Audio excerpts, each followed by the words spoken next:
talking Sonic the Hedgehog. Hit it.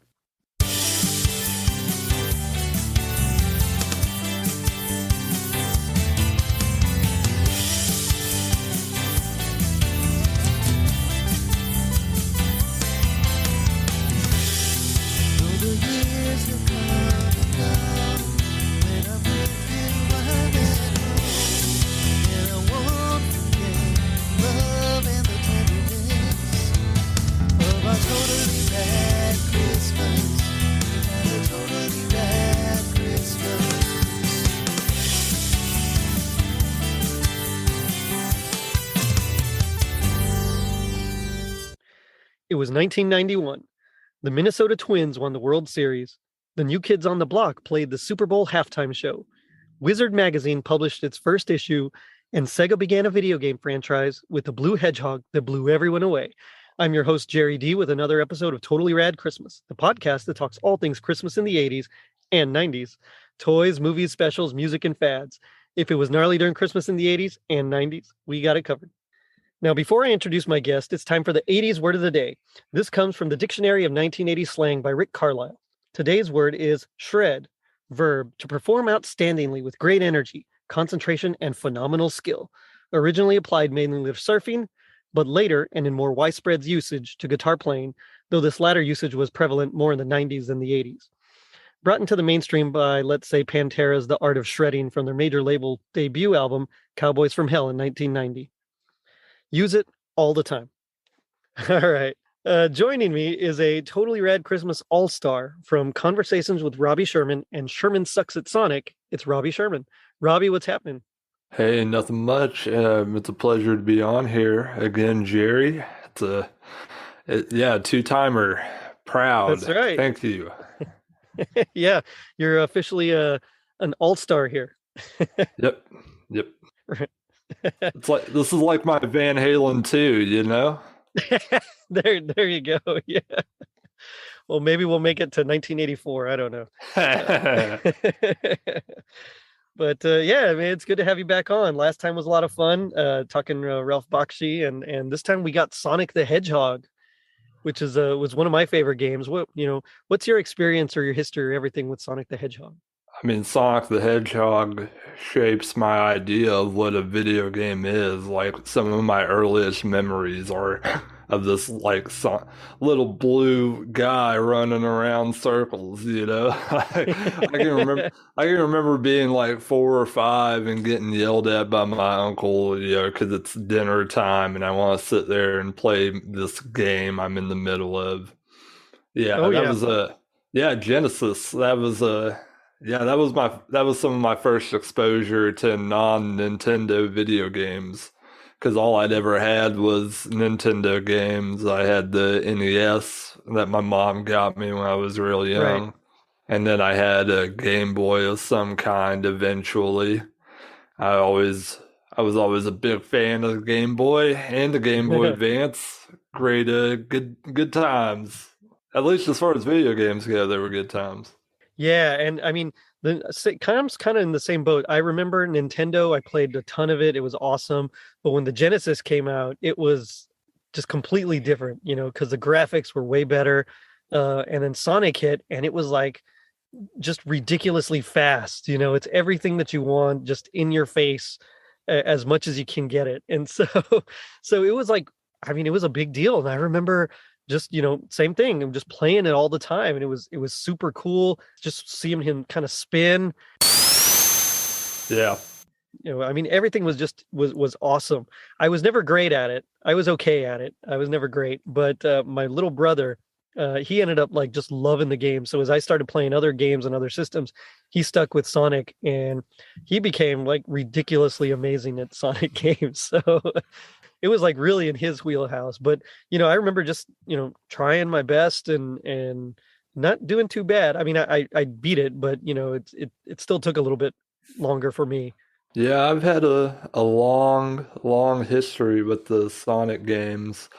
I've tapered off over the past few years because I just I don't keep up with newer consoles because I don't have the money. I have other things I have to put that money into, unfortunately. I'd like to play newer. Yeah, I'd like to play newer consoles, but I don't have the money, I don't have the time to set Right. up all the stuff. The understanding of some of this stuff, like wow, like to play some of the newer video games, you have to have a real intuitive understanding of what you're doing with the way they've got the controls set up. It's pretty wild how like my head is still in like the GameCube era. Like I that Okay. was Yeah. probably that was probably the last like major console I was seriously playing constantly. And then after that, video games became a thing that I did over at my buddies' houses. Um, Yep. but now like I have like good PC equipment and I play a lot of the older games on my PC. Um, I've been playing a fan-made game called Sonic Robo Blast 2, and it's a like 3D, somewhat open world game where, yeah, I mean, it plays like a Sonic game. They use Sonic CD era sprites for that. Oh, Yeah, I see. yeah, it's great. I'll send it to you. It's good. Yeah, that sounds awesome. That sounds super Yeah, fun. yeah, yeah. It's very fun. Once you get the controls down, it's great. Right on. Yeah, I mean, the last one I think I played was, yeah, Sonic, no, not Sonic, maybe Sonic and Knuckles. No, I know what it was. It was Sonic Chaotix for the 32X. That was the last Sonic game that I was really into. Oh, okay. I really didn't do a whole lot of Sonic. I was a Sonic Adventure 2 boy. Okay. I never had a Yeah, Dreamcast, unfortunately, but I I did like neither. have the Yeah. GameCube, and I had Sonic Adventure 2 Battle, and I was so into that. Even at that age, I knew it was a buggy video game that had problems Right. with how it like handled its camera and things.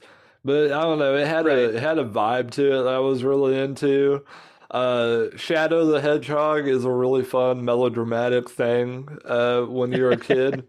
It still doesn't make sense to me as an adult. I just think it's such melodramatic nonsense, but it's like the design is cool, right? And Yeah, it hey, looks really cool. Yeah. in that game they actually made around Shadow, you could wield a gun, you know? Yeah, isn't that That was a, crazy? that was a fun thing to do when I was 14.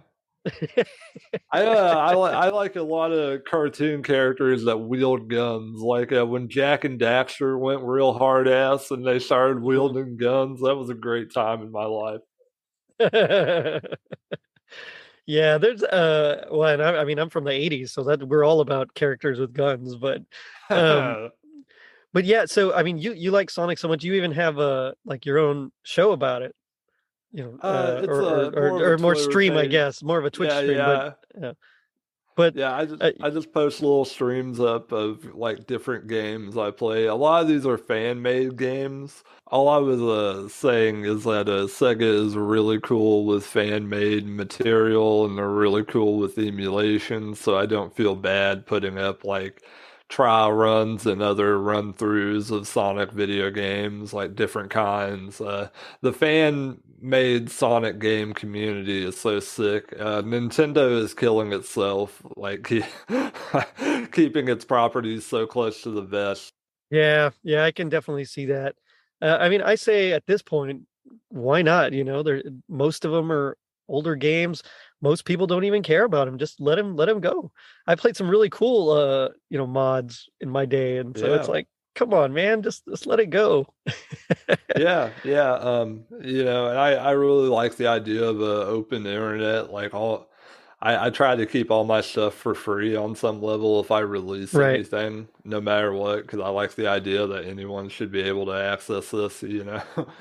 Yeah, yeah. And I hear and a you. lot of people, they say, "Oh, that devalues your stuff." Well, I mean, if you're not doing something that people can get a hold of and people can be influenced by one way or the other, then does it really matter? In my opinion, in the internet age, when anybody can get anything, they should want to look up your stuff because it's good, whether or not they're going to pay for it or they think it's exclusive.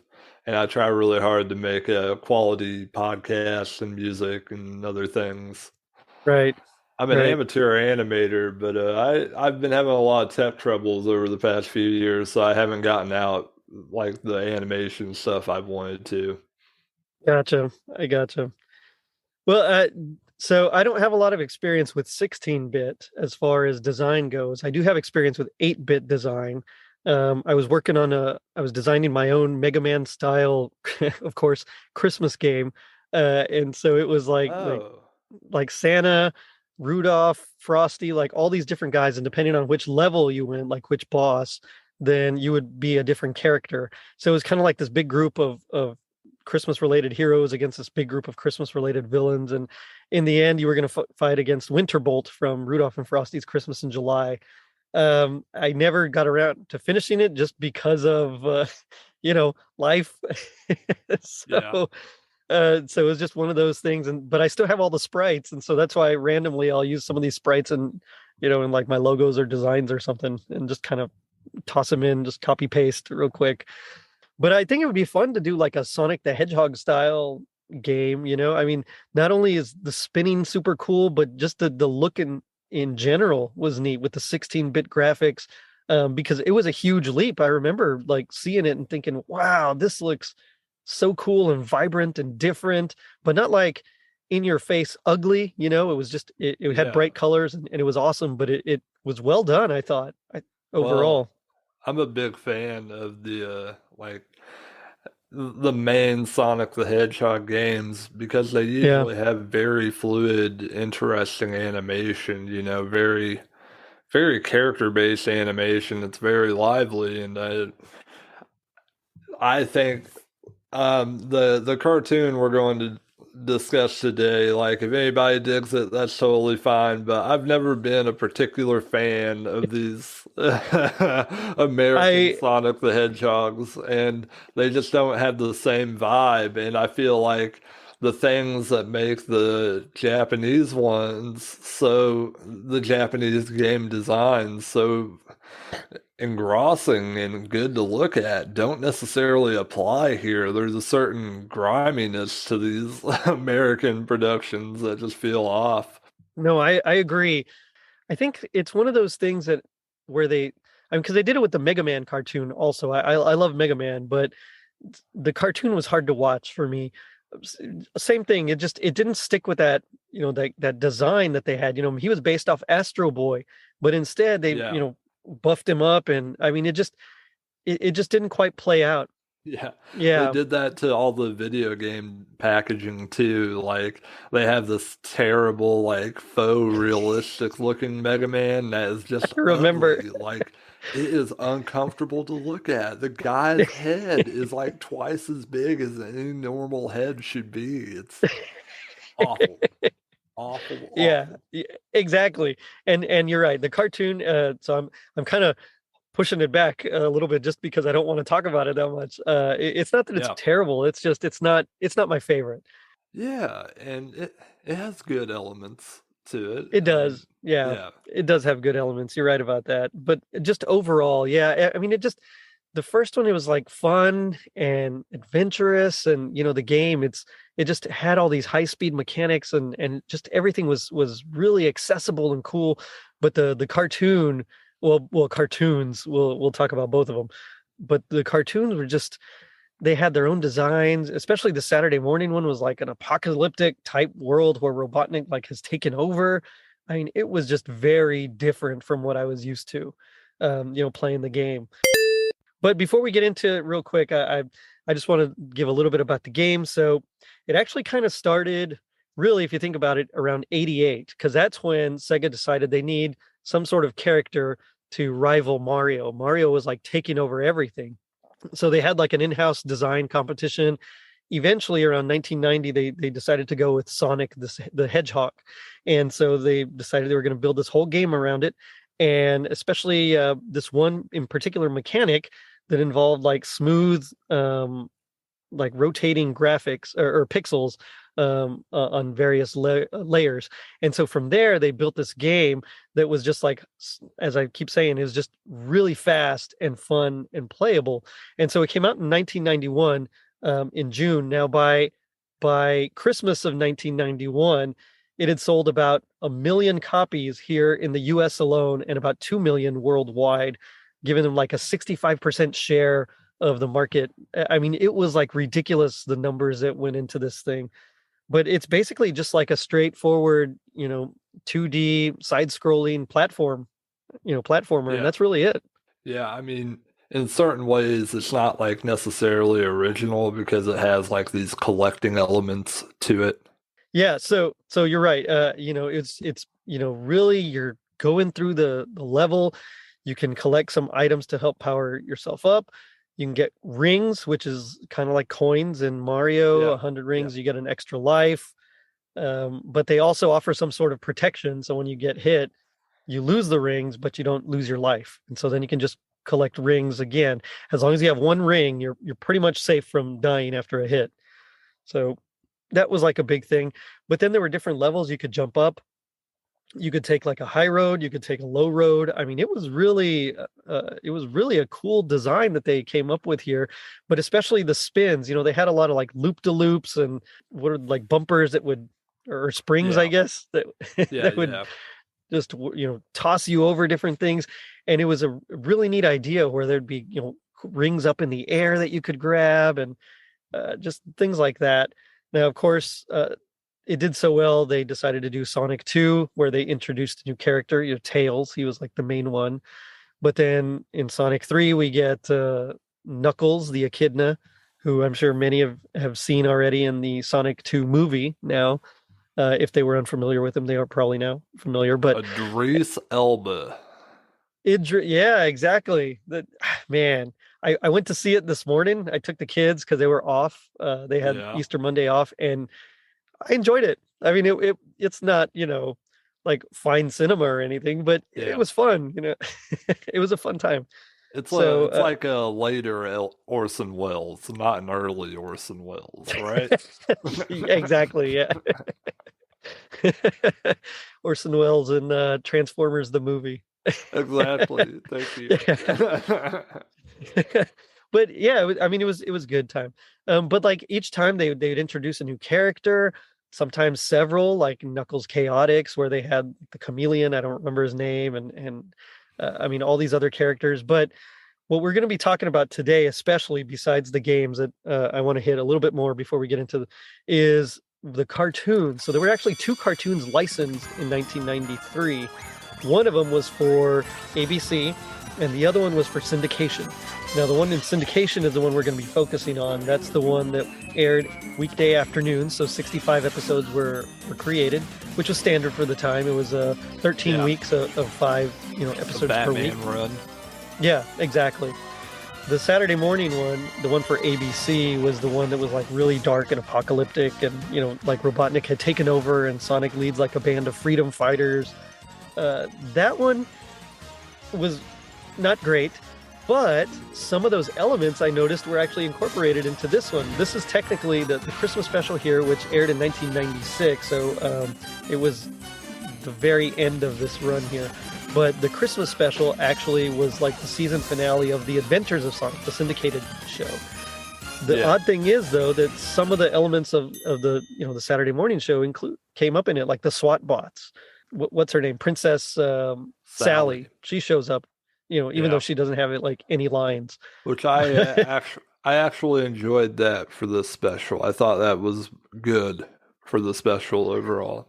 Yeah, yeah, and it was. I mean, it was a strange special. I mean, it ends weird. That's for one thing, but it just seems like it didn't really, even though it fit more along the lines of the Adventures of Sonic, it it seemed like it was a whole nother universe almost, because their It what is it, yeah. Robotropolis, I think, is still there, which wasn't in the Adventures of Sonic, and it's from the Saturday morning one. So it's just it almost seemed like this was just a different universe in the multiverse of Sonic the Hedgehog cartoons.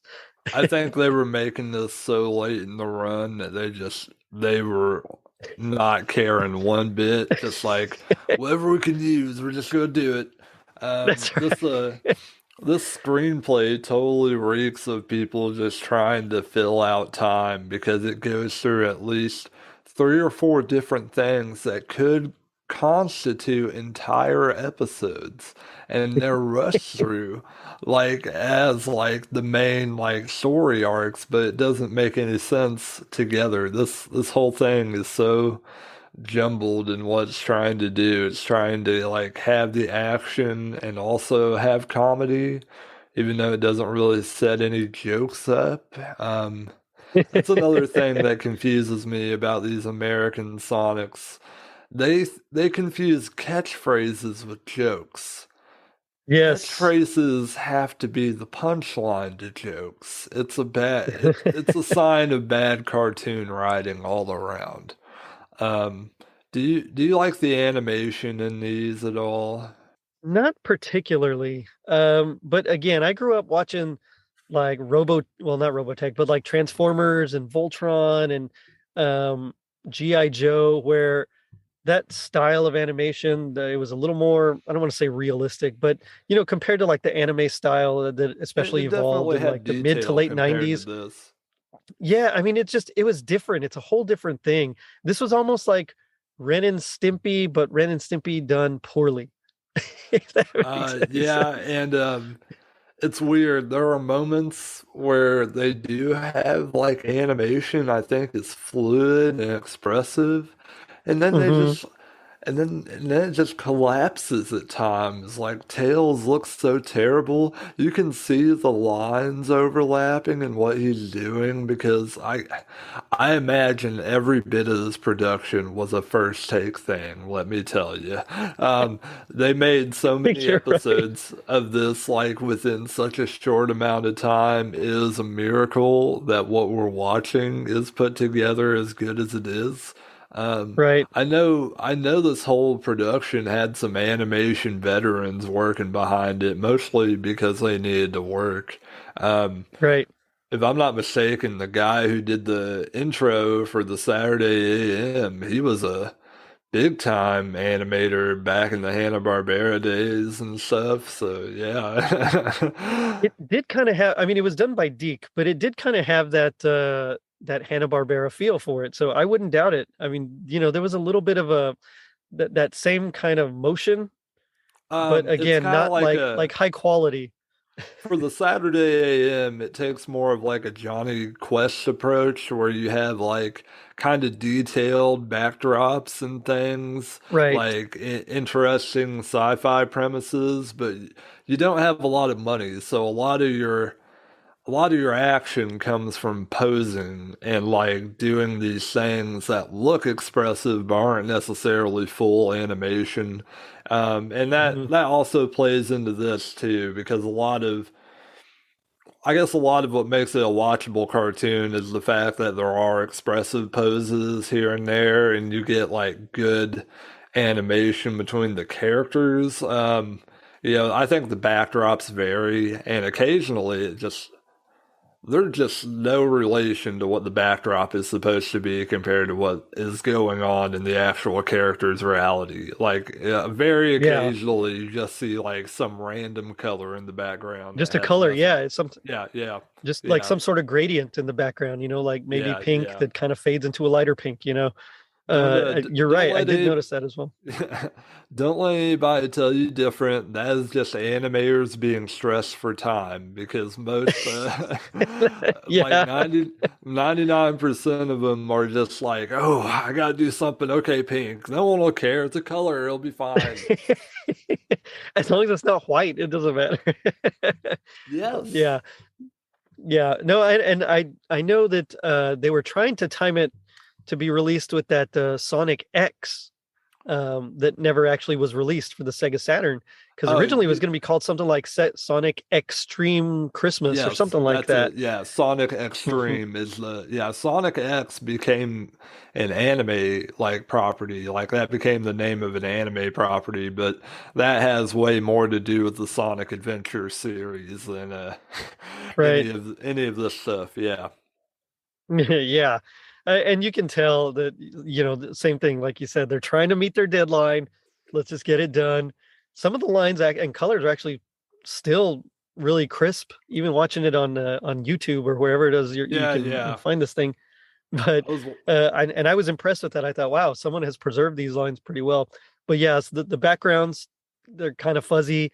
Um, yeah, I also noticed the overlapping lines occasionally. It had like that old school Disney like from the when Disney wasn't like great yet. Like they had their heyday, they were fading, and then they kind of came back. It kind Yeah. of had that like fading era Disney quality This there, where you can see some of the line, totally, totally. yeah.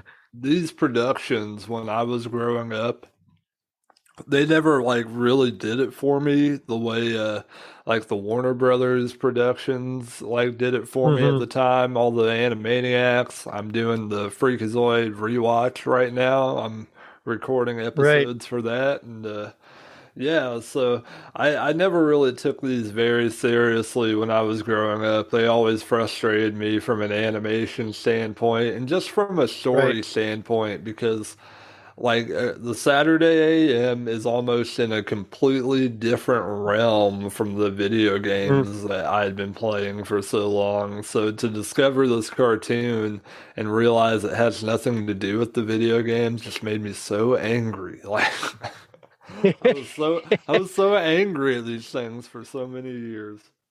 See, and I can relate to that because when the He-Man Masters of the Universe movie was coming out in '87, Oh I my remember being God, you so excited because I was a huge He-Man fan. I was like super jazzed, and you it like poor barely child. resembled, yeah, it like barely resembled the cartoon at all, or even like the original toy line. I mean, it was Yeah. not close at all, and I remember being so disappointed and like bitter and just mad. It's like, well, why is Man at Arms blue? I mean, like what's going on? Why does Tila have all this? Where's her normal outfit? I mean, just ridiculous things like Skeletor's face could have been yellow. Why didn't you make it yellow? I mean, and just it didn't correlate, and so in my mind, it just I had a big disappointment and hatred for it. So I completely get where you're coming from, but I remember watching this cartoon, especially in syndication, like on USA Network, thinking like this doesn't really seem like Sonic. I remember like a lot of the stages there was like Green Hills or Emerald Hills later on, where it's lush and vibrant, and then you go to like the casino zone, and there's all these fancy machines. It looks like a big casino, or like the temple ruins or whatever it's called. uh where were those? I don't remember seeing any of those. I just remember just lots of plain backgrounds, and so it was kind of a bummer. I completely agree with you there. Yeah, yeah. That was another main problem. Like nothing resembled the stages I would be playing Right. in the video games. So like Yeah. when I'd watch these very Chuck Jones kind of backgrounds, I Hmm. it yeah, it wasn't quite doing it for me. I Yeah, I like it understand. more. I like it more now that I'm an older man because I appreciate it from an animation like history level. Like it makes a lot Right. of sense, like the way they're doing it. Like, I gotcha. And the funny thing is, I'm kind of similar with He-Man. I really like the Masters of the Universe movie now, but when I was, 7 or 8 or however old I was when it came out, I had huge problems with it. But I watch it like 3 or 4 times a year now, so let me I I I must like it. yeah, yeah. Let me say one thing about that. If they had kept the movie going like they do at the beginning, where you're in Eternia, and they hadn't Hmm. gone to like regular Earth, I would probably Right. be okay with it because I did think it was kind of like gritty and grimy, even though it looked low budget. I thought like Right. maybe if the movie had kept going in that direction, which it does not. No, and a lot of that was just budget Oh, reasons. yeah, oh, yes, Canon entirely. films. I mean, we could go on and on about that, but That's an entire episode and a half, yes. exactly. Yeah, that's like a whole series just on Canon films. Uh, but what did you think about Jaleel White as the voice of Sonic? Were you into that? Because I He's remember the good. first time I heard it, I remember thinking it didn't quite fit, but the more I watched, the more I got into it. To where now, when what's his name, Ben? Oh gosh, I don't remember his name. The guy that's doing it now, Schwartz. Schwartz. That's right, Ben Schwartz. Yeah. So he, now that Ben Schwartz is doing it, he kind of has that same Jaleel White vibe, and so in my mind, it's like, yeah, that fits. But I remember when I Yeah, first heard it, I was really shocked. I didn't think Sonic would sound like that. I was just kind of like, yeah, yeah, that's okay. Whatever. He's a confident. I mean,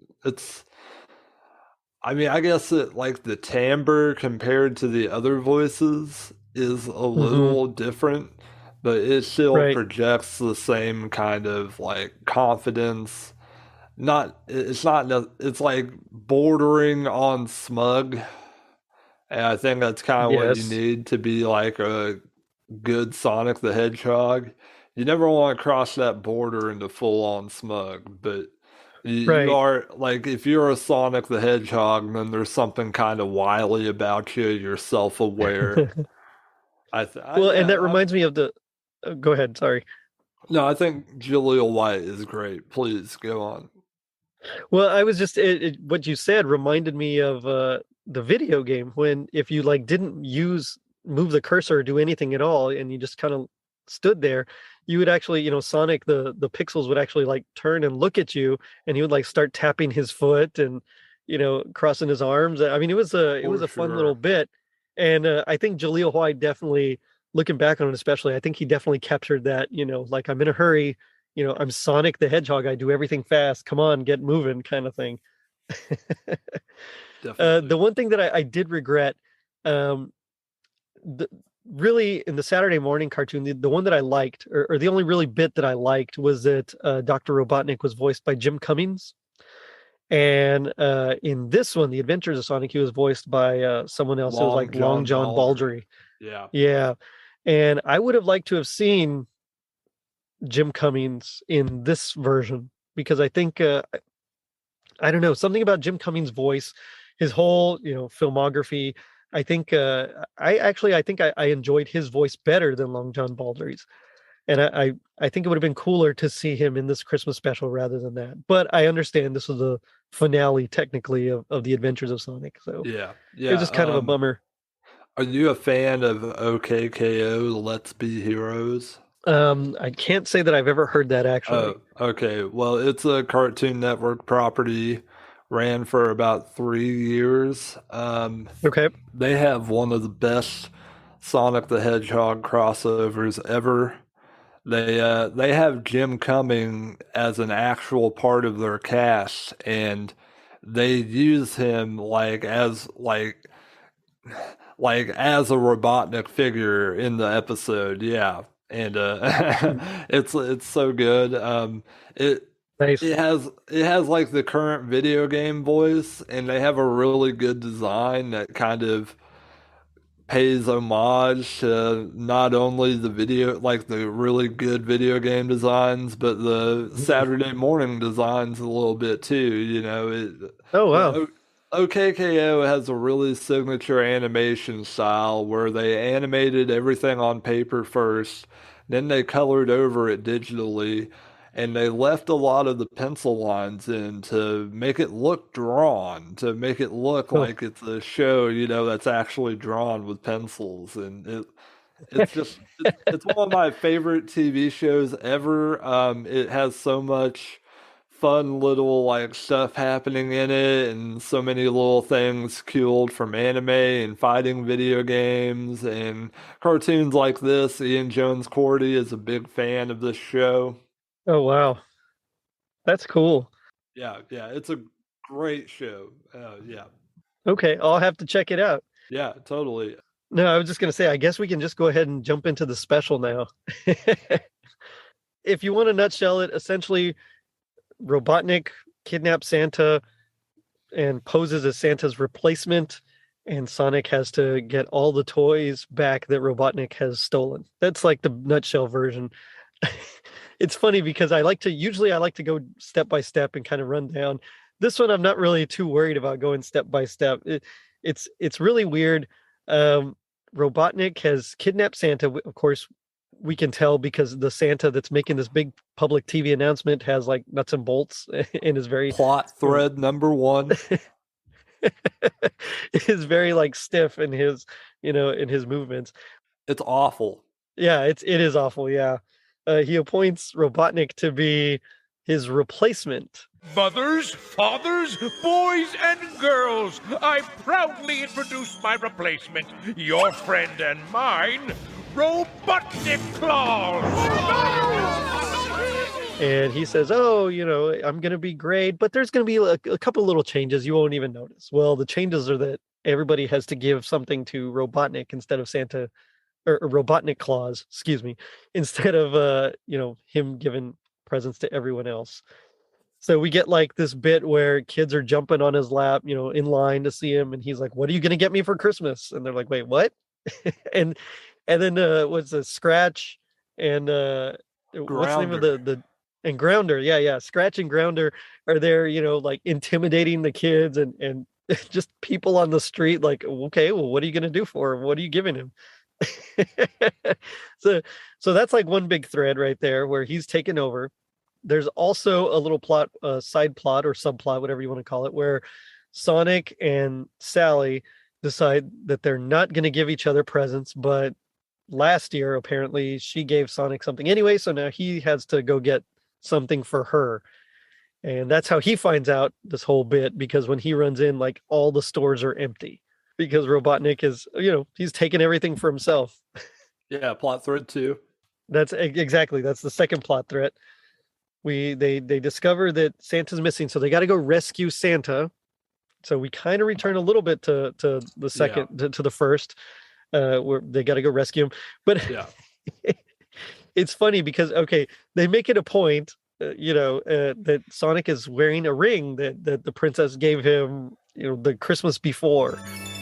Nice ring! Thanks. What's that squiggle on it mean? I don't know. Neither did Sal. Oh, a mystery, huh? I love mysteries. And it has like a strange design. They have no idea what it is. Yes. And yes. the whole thing, I'm sorry, I'm trying to keep it together here, but it's kind of ridiculous. Plot thread 3.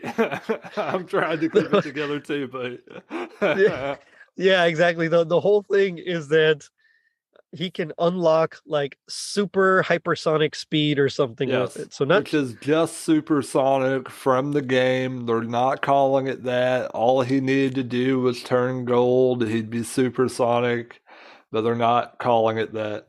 Right. Which I remember supersonic being like a big thing, in the games when I was growing up. It was like, hey, have you ever gotten supersonic? What are you talking about?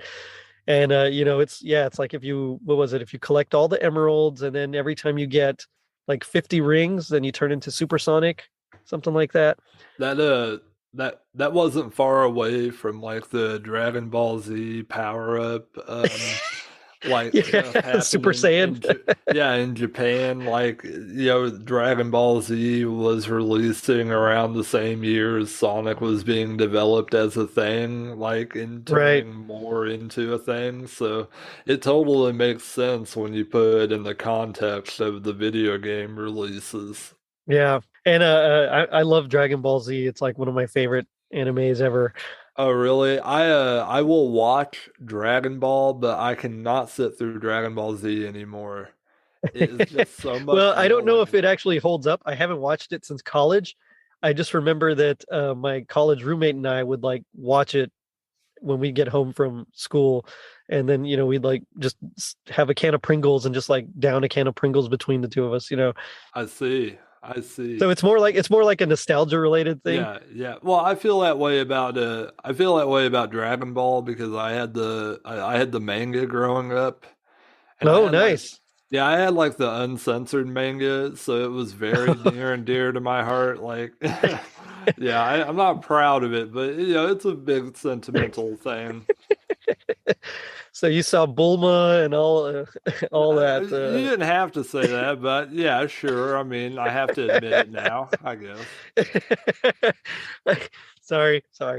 But yeah. So I remember Supersonic. Yeah, he turns gold. So from blue to gold, it's basically Goku, and powering up. But that was like the whole thing here. So when he rescues Santa says, he's like, oh, I can't believe it. There's no way to get all the presents done. There's like millions and millions of kids and presents. Even if we got them all back, I wouldn't have time. And then he notices Sonic's ring that has that little design. Like, what? Whoever has that ring you're wearing can unlock the secret of ultimate velocity. Super speed? extremely super. But to gain that power, you must master all of the impossible challenges. What is that? That unlocks this whole new super speed, but like there's a whole weird list of things that you got to do, and one of them was like snowboarding down a particular Plot thread mountain. like 4, yes. It was so weird. First, you must climb Ice Pick Peak. And your second challenge is to snowboard down Calamity Cliffs. Oh man, I And didn't then understand any of that. Like, why would that be so complicated? And he just I got don't know. he just got like a superpower. Like he can run so fast now. I don't understand this thing. But he already could. That's what I don't get. Like it's Yeah, just amped up, I guess. I don't know, yeah, I like don't mutant know. growth hormone in the comics, you know?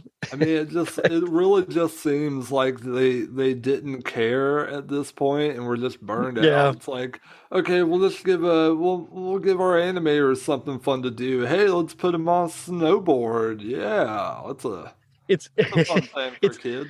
either that or it was someone that played like a lot of like Legend of Zelda or one of those games where like, oh yeah, go on this Oh, side quest to get this extra power up, and then or something, you totally, know? totally. That would appeal to children too, the side quest mentality. That's right. So yeah, he rescues Santa. He gets the superpower. He steals everything from Robotnik, as Robotnik is singing under the under the tree and around all the presents. And then he goes and delivers it. But in the end, Santa decides that, you know what, you did such a good job. Maybe I will retire, and you're going to be Sonic Claus. I'm impressed, really impressed. In fact, I think that Robot Santa was right. It's time for me to retire and turn my job over to you. Me? Wow! That's great! Now you're Sonic Claus! And I thought this was insane. That That's what I'm saying. Me too. Sonic eventually is just like, hey, you know what? Maybe I would be a good Santa. Like, what? It's so strange. I love how Santa, who delivers all these millions of toys every Christmas Eve, and in no time, whatever, he's just like, you know what? I think I will retire. You did a great job. I'm good, man. I'm good. That's it. I'm going to Bermuda. I'm gonna put my feet up. It's crazy. It is It's so crazy. The games were a lot better. I mean, yes, they were repetitive. Dr. Robotnik's trying to use these Chaos Emeralds to build a big thing and take over, but at least they were good. They made sense. They kind of stuck to their universe, and this was like super all over the place. I think they have like a certain formula that's always rewarding if you're looking for a certain type of payoff from it. The best Sonic the Hedgehog video games, they're video games that seem to give you the ability to feel like, how do I say this? Out of control on a certain level, like Mhm. while also like being in control. They you can almost feel fearless, like in the way Right. things work out. Yeah, I know what you mean. There's a comfort to having the pattern. I mean, Rankin Bass did that like their whole career. They built all their shows around this one particular pattern. So Yeah. sa- yeah, it's nice. I mean, Mega Man. Look at Mega Man. Same thing. It's you have your Rankin Robot Bass, Masters. like Move on. Rankin Bass technically has like a couple of productions that are like proto anime productions Right. because yeah, like the animation studios they got, like for the time they were using Japanese studios to animate like at least 2 or 3 specials, I believe, and Right. they have pretty interesting animation at times if you actually watch them. Oh yeah. Well, I mean, look at The Hobbit or Silverhawks and Thundercats. I mean, you can definitely see their style, and I think some Oh, of the oh my animators went God. on to form studio, or some of them joined studio. What is it, Ghibli? Oh yeah, yeah. Thundercats, that has like one of the best intros of any cartoon I've ever seen but Legit. I don't like the rest of the series because the first episode has really cool animation. It has awesome spaceship designs. Yeah. There's like a pirate attack going on in that thing. And then like they lose everything, and then Lion-O goes into stasis, and they just crash into this planet. And once they get everything established there, which I don't know how Lion-O got so old, but the twins stayed the same. And Oh, also, they do mention that his stasis pod like malfunctioned. it It's like a throwaway malfunctioned. line, and that's it. Oh, okay, it malfunctioned. Okay, I Yeah. didn't remember that. I do remember though that like Chitara is very into Lion-O at the beginning. Like when he gets out of his stasis pod, like she comments on how he's a handsome young man, He's so and handsome. Yeah. yeah, and she like touches his shoulder a little bit, like runs her finger down it, dude. It's intense for a second. I couldn't believe they did it in an 80s She's into it. Yeah. Yeah. Poor Sonic doesn't get that at all here. No, he gets a kiss from Sally, which I guess she doesn't even really say anything about. Like, he just kind of kisses her real quick and runs off. Yeah, it's very And odd. Their relationship feels muted. I mean, I think having right. Sally here is good for the story, but she really doesn't do much besides give him this emerald. Yeah, and I think it's because the voice actress was committed to doing Space Jam or something like that. She had some other project Oh, she had to work on. So because it was actually supposedly a scene that was like a longer version of that scene that was just cut yeah, down. yeah. So I wonder how much, She'd be the voice I of want, Lola Bunny then. yeah, I could what's her name? never Kath. Kath Soushi.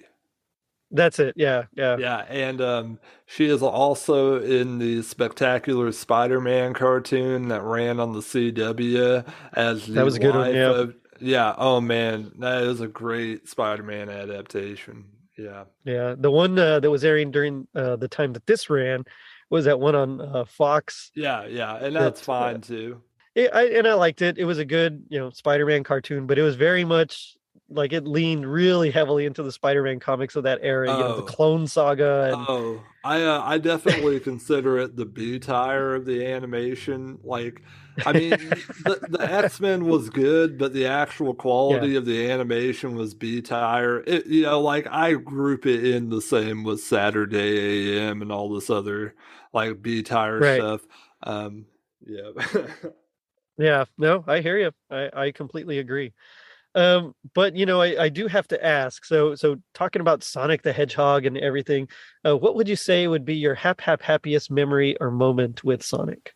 Like with Sonic in general, or just this like You could do it Sonic in general or of this special in particular, whichever you prefer. well, I had one thing wrote out as far as the special goes.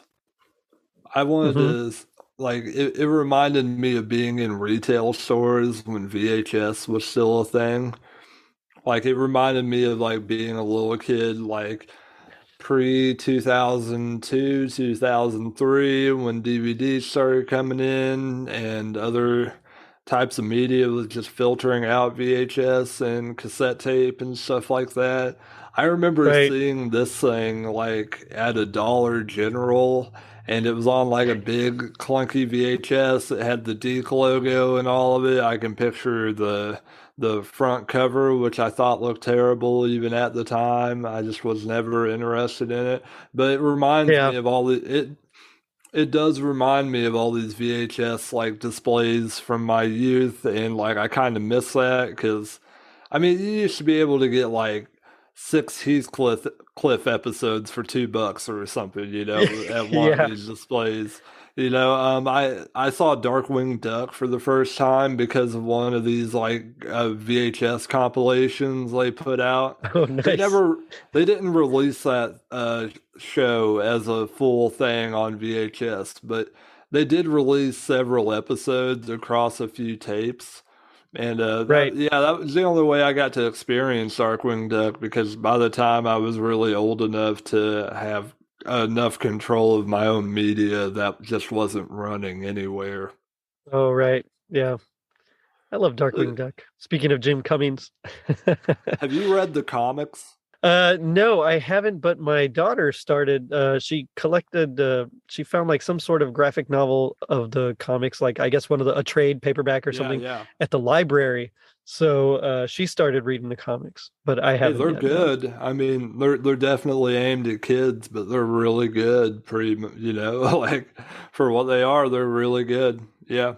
I did get to meet the composer of Darkwing Duck. I don't Wow. recall his name at the moment, but it was at a TMEA, the Texas Music Education Association. They had a conference every year, but he was there. He had his own booth. It was pretty cool. He was pretty neat. It We talked a is. long time about just music and in general. And so it was Yeah. compositions. Yeah, it was cool. Very But cool. I mean that's cool. For me, I think my happiest moment would probably be just playing it with my brother and knowing how much he liked it. So he's 5 years younger than I am. So this was like for him was really really cool. I was at this point like starting to move on to like Mortal Kombat and games like that that were a little more aggressive and that Yeah. were considered more cool or whatever. And but still just I remember playing it with him and it was I'd be Sonic, he'd be Tails and playing Sonic too. And it was just so much fun. So I think that's probably the one that would mean the most to me. But now we come to my favorite part of the show, which is a little segment I like to call Gag Me with the Spoon. So this is where we do our best impression of our least favorite part of the episode that we watched here. So as a guest, I'll let you go first, just kind of set up the scene for us. Basically, anytime the little boy that's there as a plot device is on screen, I just hate his voice acting. And I don't know if it's an actual little boy playing it. Like, I don't want to like be mean-spirited if it is like a little child like doing this, because Right. then I'm going to place all the blame on the director for like not letting a little kid really dig into this because the whining in this is so lame. It's like some of the worst child acting I've heard in any of these fucking B cartoons. I'm sorry about my F bomb, but like it's some of the worst child acting I've heard in any of these B cartoons from the 90s. Like it's oh my God, it's so bad. Like the way he talks, that's not Santa. Uh, Mom. Like really, like I would feel like better if like this kid had some kind of backbone though, you know? Like I think they try to give him a little bit later, but the way his voice is. It's just so bad. Like I don't know. I don't know what they were doing here. It just seems like they got the first actor or child they could and brought him in and was just like, here, just read these. It'll be fine. Like, just do it. Like Which, thinking of how they made this, it really wouldn't surprise me if that's what it happened. wouldn't surprise me either. Like if like one of these directors brought their kid in and was just like, okay, just do it like we did at home. That's right. That's right. Yeah. That was good. So for me, I chose when Robotnik is all alone there with his Christmas tree and all the presents piled up, and just something about the way he sang this. And I'm gonna try to do my best Robotnik voice. I don't know if it's gonna fly, but I'm gonna try it anyway. And he goes, "Merry Christmas to me, Merry Christmas to me." And it's just like, come on, Hey, man. that ain't bad. That could be worse. Yeah. It could have been a lot worse. Yeah. Long John Baldry isn't a bad Robotnik. He just always has really clunky writing. Yeah, and a lot of it I do blame on the writing. I remember some of these episodes and they just weren't I mean, you compare it with like we talked about X-Men or Batman the animated series and it's on a whole nother level.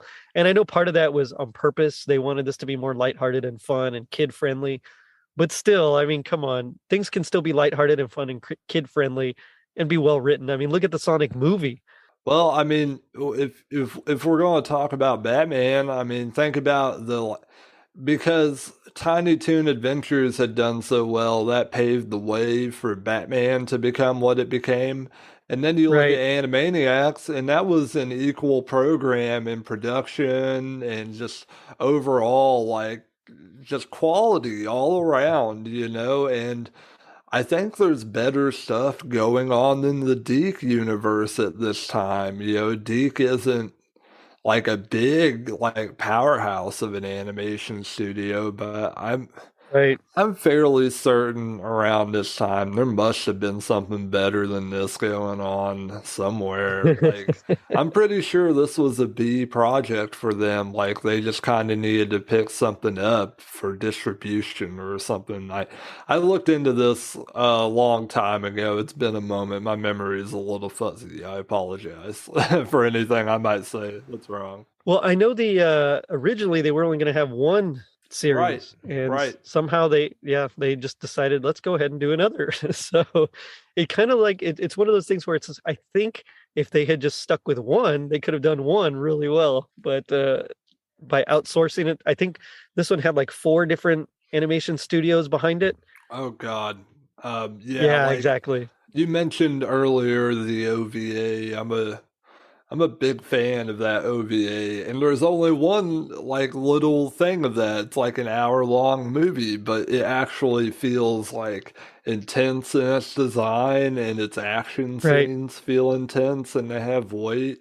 And it's made by a really excellent anime studio. Right. It's got the Sega CD era designs. Yeah. Yeah, and something about the designs here, we mentioned it was more, they took a lot more license. So Sonic still looks the same, Tails still looks the same. Robotnik, his whole body style is different. He's almost like a Hate it. starfish. Hate it. He's not so much an egg anymore. And he was It's designed as awful. Dr. Eggman, the Robotnik was just a name that Sega of America kind of gave to him. Yeah. It was like Yeah. he was created to be Dr. Eggman. So it's just it didn't jive with the game design, and so that was a big turnoff for me as well. But Yeah, I don't like his weird phallic head. It just everything about it just seems so ugly and gross. But they don't really have the budget or the imagination that those people did in any way to make it like fascinatingly ugly. The difference between bad art and good art is that good art captures your attention on some level. right, Bad yeah, art just doesn't capture your attention. Bad art makes you go, well, I mean, this is a thing you did. You did something. That's and, yeah, and there you go. they gave him like Gambit's eyes, where like his irises are black. It's like, Oh why? yeah. What was the point of that? If you were gonna Yeah. just give him goggles, then like I he has wonder in if he's the. got like a Daredevil thing going on, if he's like a Matt Murdock. He like He's advanced. everything he sees is just this flaming hellscape, and he has to rely on his senses.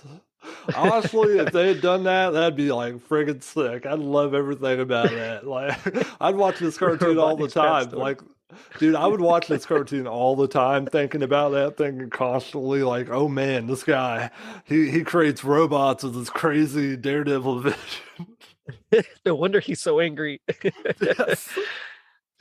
And then the last point I want to hit before we get to my last bit here was why does his Santa costume, why is it so small? Like why it's like ridiculously small on him. He's got his midriff, his belly hanging out. It's they're not only are they too short, like they're high waters, but they're Yeah, like almost up to his knees. I don't understand why that's like he a couldn't have rented a bigger one.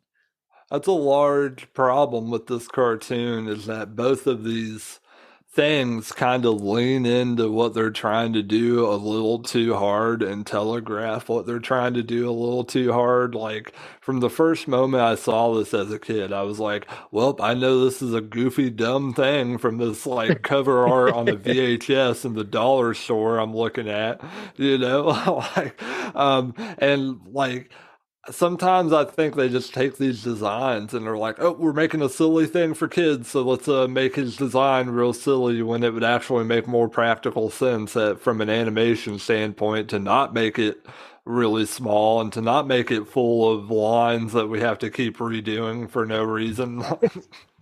Exactly.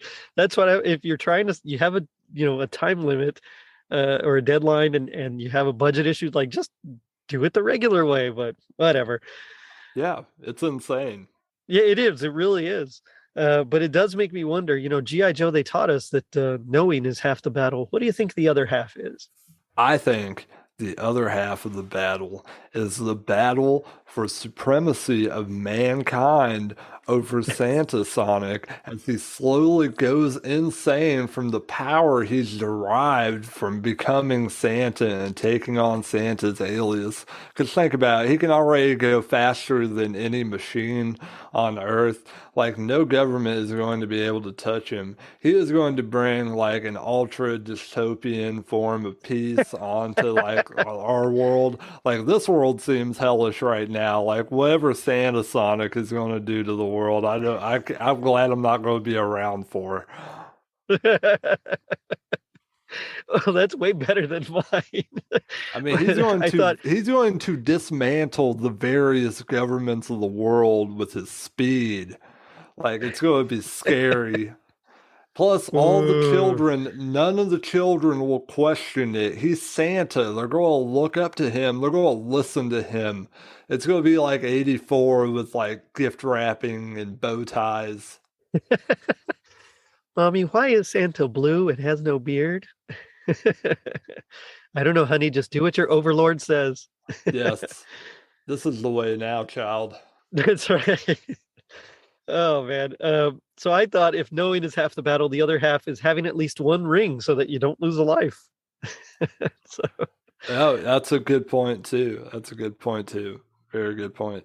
Robbie, it's been fun talking with you, but tell me about your show. What do you want to plug? Well, I'm putting out new episodes of Conversations with Robbie Sherman right now.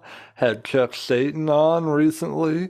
I had my friend Classical Glazer, the streamer podcaster, on recently. I got Nice. more exciting people coming up. I'm going to be doing the Freakazoid podcast. I'm going to be having those episodes come up within the next couple of months. I'm currently recording for those. I'm trying to get DVDs for those so I can get the real inside scoop on some of these things. This is a weird TV show, as I'm sure you're going to find out soon. It was, yes. I do recall Freakazoid, and it was a lot weirder than I remember, but it was also still really enjoyable. But yeah, I think there's plenty that's still fun and enjoyable. But also a lot of cringe. It's wild. Yes, I agree. I definitely agree there. I also have the Twitter page, Sherman Sucks at Sonic, which is part of the reason why I'm on here doing the Sonic Christmas Blast with you. Speaking of which, we cannot forget to mention the Sonic 3D Blast video game that this became an eventual promotion for. Do you like that thing? It was okay. I don't recall liking it too much, but I also didn't hate it. I remember it being pretty different. Yeah, like the controls on that thing drive me insane.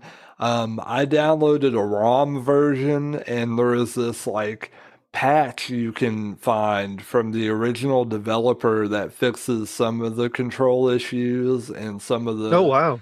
Yeah, it fixes some of the in-game graphics and updates them and makes them look a little fresher and a little more in line with the coloring of the actual game franchise from around that time.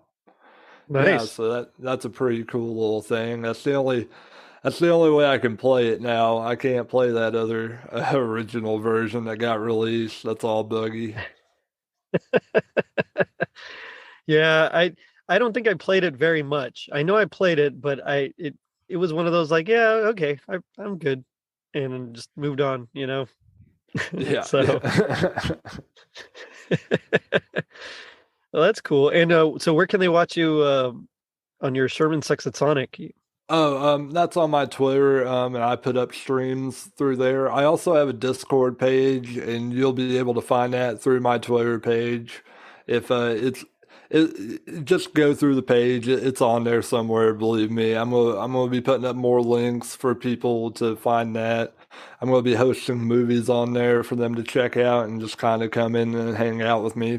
If you're on my Twitter page, you're welcome on my Discord page.